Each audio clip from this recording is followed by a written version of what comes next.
여러분 안녕하십니까? 포항 MBC 5시 뉴스입니다. 더불어민주당 송영길 의원이 원전의 필요성을 주장해 논란이 됐는데 문재인 대통령이 탈원전 정책을 중단하지 않겠다는 뜻을 분명히 표명했습니다. 문재인 대통령은 어제 청와대에서 열린 기업인과의 대화에서 신한울 원전 3, 4호기 건설 백지화로 어려움이 있다는 얘기에 대해 에너지 정책 전환의 흐름이 중단되지는 않을 것이라고 밝혀 탈원전 정책 기조를 계속 유지하겠다는 뜻을 분명히 했습니다.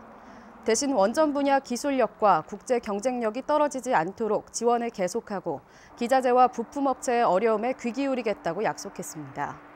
한편 김의겸 청와대 대변인도 최근 정부의 탈원전 정책은 기존 입장에 변화가 없다고 밝힌 바 있습니다. 도박으로 정직 징계를 받고 있던 경찰관이 또 도박을 하다 경찰에 적발됐습니다.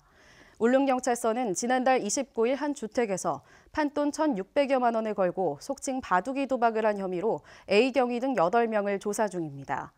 A경위는 지난해 10월에도 도박을 하다 적발돼 정직 2개월의 징계를 받은 상태입니다. 더불어민주당 경주시 지역위원회는 오늘 논평을 내고 올해 첫 경주시 인사가 낙하산 측근 보은 인사라며 선정 기준과 임명 이유를 밝히라고 촉구했습니다.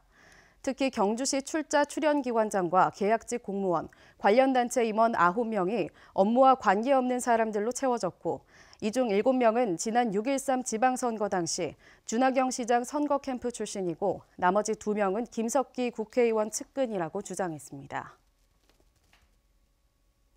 포스코는 올해부터 이 청년 일자리 프로그램을 상시로 전환해 오는 9월 말까지 신청자를 수시 모집합니다. 포스코는 청년 일자리 프로그램을 통해 취업준비생에게 실무 능력 교육을 실시하고 협력사나 중소기업 채용을 연계해주고 있습니다. 지난해 112명이 포스코 협력사 등 35개사에 취업했습니다. 최근 정치권의 신한울 3, 4호기 건설 재개 발언에 대해 시민단체들이 잇따라 비판 성명을 냈습니다. 에너지정의행동은 지난 대선 당시 바른미래당과 민주평화당, 자유한국당의 홍준표 후보 모두 핵발전소 건설은 지양돼야 한다고 밝혔지만 지금은 모두 입장을 바꿨고 심지어 여당 중진 의원까지 핵산업계의 주장을 그대로 대변하고 있다고 비판했습니다.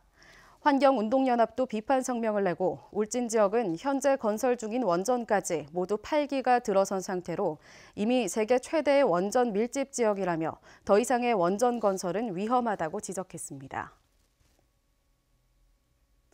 포항산업과학연구원이 항공용 금속 소재 분야의 독립시험기관 인증인 네드캡을 국내 최초로 획득했습니다. 네드캡은 세계적 항공사들이 부품을 공급하는 협력사를 인증하는 제도로 포항산업과학연구원을 통해 국내에서도 해외 시험 인증기관과 똑같은 시험 서비스를 받을 수 있게 돼 국내 항공부품 산업 발전에 큰 도움이 될 전망입니다. 경북 동해안 지역 금융기관의 여수신액이 모두 감소세를 보이고 있습니다. 한국은행 포함본부에 따르면 지난해 11월 경북 동해안 여신 증가액은 741억 원으로 전달의 3분의 1 수준으로 감소했고 예금은행은 기업 대출을 중심으로 전달에 비해 570억 원이나 줄었습니다. 같은 기간 수신액도 마이너스 684억 원을 기록해 감소세로 전환했습니다. 이상으로 포항 MBC 뉴스를 마칩니다. 여러분 고맙습니다.